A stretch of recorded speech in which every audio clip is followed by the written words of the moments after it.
Bismillahirrahmanirrahim. Assalamualaikum warahmatullahi wabarakatuh. Alhamdulillahirabbil alamin wa bihi nasta'in ala umuri dunya waddin. Wassalatu wassalamu ala asyrafil anbiya'i wal mursalin wa ala alihi wa sahbihi ajma'in, amma ba'd. Berjumpa kembali kita pada malam ini dalam pembacaan pengajian kitab Hadis Arba'in yang disusun oleh Imam Nawawi. Pada kesempatan kali ini kita akan mempelajari hadis yang ketiga. Adapun hadisnya adalah berbunyi sebagai berikut. Bismillahirrahmanirrahim. An Abi Abdurrahman Abdullah bin Umar bin Khattab radhiyallahu anhuma qala sami'tu Rasulullah sallallahu alaihi wasallam yaqulu bunyal Islamu ala khams syahadatu an la ilaha illallah wa anna Muhammadar Rasulullah wa iqamis shalah wa ita'iz zakah wa hajjil baiti wa shaumi Ramadan. Rawahu Bukhari wa Muslim. Hadis yang ketiga ini artinya adalah sebagai berikut. Dari Abu Abdurrahman Abdullah bin Umar bin Al-Khattab radhiyallahu anhuma, dia berkata, aku mendengar Rasulullah sallallahu alaihi wasallam bersabda, Islam itu dibangun atas 5 dasar. Pertama, bersaksi bahwa tiada Tuhan yang patut disembah kecuali Allah, dan bersaksi bahwa Muhammad itu adalah utusan Allah. Yang kedua adalah mendirikan sholat. Yang ketiga, mengeluarkan zakat. Yang keempat, pergi haji ke Baitullah atau tulak haji ke Baitullah. Dan yang kelima, berpuasa atau saum pada bulan Ramadan. Hadis ini diriwayatkan oleh Al-Bukhari dan Al-Muslim dan Muslim. Jadi kalau kita perhatikan hadis ini ada beberapa hal yang perlu kita pelajari. Yang pertama adalah Rasulullah sallallahu alaihi wasallam menyamakan Islam itu dengan bangunan. Ya, jadi bangunan itu merupakan satu kesatuan. Kalau kita lihat bangunan itu ada pondasinya kan, misalnya tungkatnya, ya kan, tungkatnya ada tiangnya, ya, ada yang jadi dinding, tawing, ada yang jadi atapnya. Nah, itu semua satu kesatuan. Jadi itu diumpamakan Islam itu sebagai bangunan, dan bangunannya itu dasarnya itu adalah 5 pilar yang kokoh dan tegak.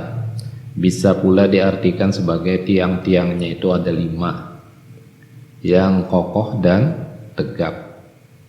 Oleh karena itu, yang pertama adalah mereka saling berkaitan. Kalau misalnya pertama adalah mengucapkan nanti syahadat. Nah, orang yang mengucapkan syahadat itu dituntut juga untuk melaksanakan sholat. Nah, jangan asal bersyahadat aja, habis itu ada sholat. Nah, itu juga salah. Nanti setelah syahadat itu juga berzakat. Kalau zakat harta karena mampu, nanti ada zakat fitrah. Itu kewajiban setiap orang. Ada puasa Ramadan, ya kan? Nah, kemudian ada naik haji. Oleh karena itu, pondasinya kayak sholat itu adalah merupakan tiang agama. As-sholatu imaduddin. Itu nanti sholat menjadi pondasi yang paling penting dalam rukun-rukun iman tadi. Yang pertama, kalau kita lihat rukun iman ini adalah pernyataan tentang keesaan Allah bersahadat dan keberadaannya. Jadi mengakui bahwa Allah itu esa, satu, sangat berkuasa. Innallaha ala kulli syai'in qadir. Allah itu berkuasa atas segenap sesuatu, atas tiap-tiap sesuatu. Qul huwallahu ahad. Katakan Allah itu satu. Jadi Allah itu satu. Kada ba'anak kan, dan kada diperanakan. Jadi kita harus tahu bahwa Allah itu satu, bukan banyak. Bukan berarti misalnya satu dalam dua, dua dalam satu, tidak ya kan. Jadi Allah itu memang satu, dan keberadaannya itu wajib kita imani. Keberadaan daripada Allah Subhanahu wa taala, zatnya, kemudian sifat-sifatnya, asmanya, dan juga membenarkan kepada Nabi Muhammad SAW sebagai Nabi yang terakhir utusan Allah. Tidak ada lagi setelah Nabi Muhammad ini Nabi. Kalau ada orang mengaku jadi Nabi, waya ini banyak, misalnya dahulu ada Ahmad Musaddiq ya kan, Nabi palsu. Ada di India tuh siapa namanya, Ahmad bin Gulam ya kan.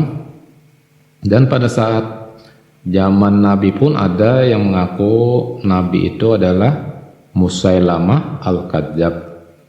Nah, setelah Nabi meninggal, wafat, tidak ada lagi. Jadi sejak zaman dahulu sudah ada orang yang mengaku-ngaku menjadi Nabi. Jadi Allah itu esa, Allah itu tempat kita meminta, tempat kita menyembah juga kepada Allah, beribadah kita kepada Allah, dan membenarkan kenabian Nabi Muhammad. Jangan kada percaya kepada Rasulullah, lawan Allah percaya, lawan Nabi kada. Nah ini kan luput juga. Lawan Allah aja percaya aja, Nabi kada diasi. Atau misalnya Al-Quran saja yang dipakai, hadis kada. Nah itu salah juga lah, golongan yang ingkar kepada sunnah. Dan yang namanya syahadat ini merupakan hal yang paling mendasar dibandingkan rukun-rukun iman yang lain. Percaya kepada Allah dan Rasulnya itu merupakan yang mendasar. Tiketnya itu, nah kalau kita hendak masuk melihat konser kah, atau hendak masuk apa, itu ada tiketnya, passwordnya lah. Itu adalah kita mengucapkan syahadat beriman kepada Allah.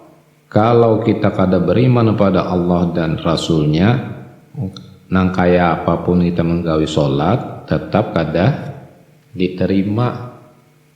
Banyak sholatnya sampai 1000 rakaat misalnya satu hari, tapi tidak percaya pada Allah dan Rasulnya, sia-sia aja. Atau misalnya sedekah sampai 10 miliar umpamanya kan, tapi kada percaya kepada Allah dan Rasulnya, itu tentu akan ditolak. Oleh karena itu, maka kalau kita mempelajari keimanan ini, kita pelajari juga nanti sifat yang wajib bagi Allah, yang mustahil, yang 20 kan, yang jaiznya 1. Jadi yang wajibnya itu 20 ya Allah. Nah yang mustahilnya 20, yang jaiznya 1. Kemudian kepada Rasul yang wajibnya itu ada 4, yang mustahilnya itu 4, jaiznya 1. Jadi 41 tambah 9, 50. Itulah sifat-sifat yang wajib kita pelajari. Belajar nanti dibuka-buka bukunya atau dengari pengajian. Yang ketiga, isi kandungan hadis itu adalah selalu menegakkan sholat dan menunaikannya secara sempurna dengan syarat rukun-rukunnya. Sholat itu ditegakkan berarti kita itu bukan hanya sekedar menggawinya lah, digawi tuntung hanya sekedar untuk melepaskan kewajiban, tapi hendaklah kita kerjakan betul-betul ditegakkan. Artinya sebelumnya itu syaratnya apa? Betul-betul. Misalnya suci dari hadas dan najis, jadi kita bapik-apik kena najis, ya kan? Jangan sampai sholatnya tidak sah, pakaiannya jangan sampai kena najis, badannya. Syarat-syaratnya tadi harus dipenuhi. Rukunnya yang 13 rukunnya kita pelajari, rukunnya itu mana bacaan yang wajib, ya kan? Mana yang sunatnya dipelajari, Al-Fatihahnya dipelajari. Dan ada adab dalam sholat itu hendaklah kita betul-betul, jangan sholat misalnya bakau sekutang aja, nah baju ada aja, lain gak ada isi baju, artinya kan kurang adab, ya Allah. Walaupun misalnya secara hukum fikih sahaja, sebab aurat laki-laki itu dari pusat sampai ke lutut, tapi sembahyang kaos kutang aja, nah itu kan kurang adabnya lah. Kita menghadap presiden aja umpamanya bajunya bagus, menghadap gubernur lah, apalagi kepada Allah Ta'ala. Dan sunat-sunatnya digawi lah. Sunat-sunat sebelum sholat itu apa? Wudunya yang sunat-sunat digawi, dilengkapi dulu. Habis itu adzan, misalnya iqomat, macam-macam banyak sunatnya lah. Itu agar kita laksanakan adab-adabnya tadi, agar dapat memberikan buah dalam diri seseorang muslim, yaitu meninggalkan perbuatan keji dan mungkar. Inna sholata tanha 'anil fahsya'i wal mungkar, karena sholat itu mencegah seseorang dari perbuatan keji dan mungkar. Jadi sesungguhnya sholat itu dapat mencegah perbuatan keji dan mungkar. Orang yang sudah mengamalkan sholat dengan baik dan benar, maka perbuatan keji dan mungkarnya itu bisa dicegah. Kalau maksiatnya, perbuatannya masih jalan, berarti sholatnya ada yang kada beres lagi. Mungkin waktu sholat asal menggawija. Nah, jadi harus kita tingkatkan terus kualitasnya. Kalau kuantitasnya ya bisa ditambah dengan sholat-sholat sunat. Karena sholat yang wajib itu kan sudah 17 rakaat sehari semalam. Maghrib 3 rakaat, kedakau lagi ditambah maghrib mau jadi 4. Apa pulang, aliran mana pulang? Tapi kita hendaklah meningkatkan kualitasnya. Rakaatnya sama 3, tapi kualitasnya kita tingkatkan, khusyuknya kita tingkatkan, ya kan? Inna sholata li dzikri. Jadi kita itu mengerjakan sholat itu untuk ingat kepada Allah, padaku. Jadi aqimus sholah li dzikri, ada salah gitulah. Jadi dirikan sholat untuk mengingat padaku. Kemudian yang keempat, wajib mengeluarkan zakat bagi orang yang telah memenuhi syarat mengeluarkan zakat. Zakat fitrah kewajiban setiap muslim. Kemudian bagi orang yang punya harta misalnya kelebihan 85 gram emas, maka itu dikeluarkan zakatnya 2,5%. Itu zakat harta yang sudah haulnya 1 tahun. Itu diantaranya kita mengeluarkan zakat. Waqimus sholah wa atuz zakah, dirikan sholat dan keluarkan zakat. Nah, ayatnya itu bergandengan kan biasanya selalu. Waqimus sholah wa atuz zakah, orang yang sholat, mendirikan sholat itu harus zakat dikeluarkan. Jangan sholat aja zakatnya koler, atau berzakat aja sholatnya kada, salah juga. Kemudian yang kelima, wajibnya menunaikan ibadah haji dan puasa Ramadan bagi setiap muslim. Jadi ibadah haji ini bagi yang mampu itu wajib. Walillahi 'alan nasi hajjul baiti man istata'a ilaihi sabila. Dan diwajibkan atas manusia itu menunaikan ibadah haji bagi yang sanggup untuk melakukan perjalanannya ke sana. Nah, itu wajibnya haji ini 1 kali seumur hidup. Kalau berikutnya Bang naik haji pulang itu sunat aja hukumnya lah, sunat aja hukumnya. Tapi yang wajib itu 1 kali seumur hidup.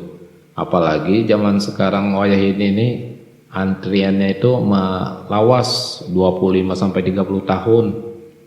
Jadi kalau secara hitung-hitungan bila orang itu 50 tahun menyetor bisa 80 tahun hanya kawan naik haji. Nah, kayak apa tuh mengatasinya ketuaan benar sampai 80. Jadi ibadah haji ini diwajibkan hanya Allah, oleh Allah itu sekali seumur hidup. Ibadah yang banyak memerlukan fisik dan harta. Nah, ibadah haji ini banyak memerlukan duit.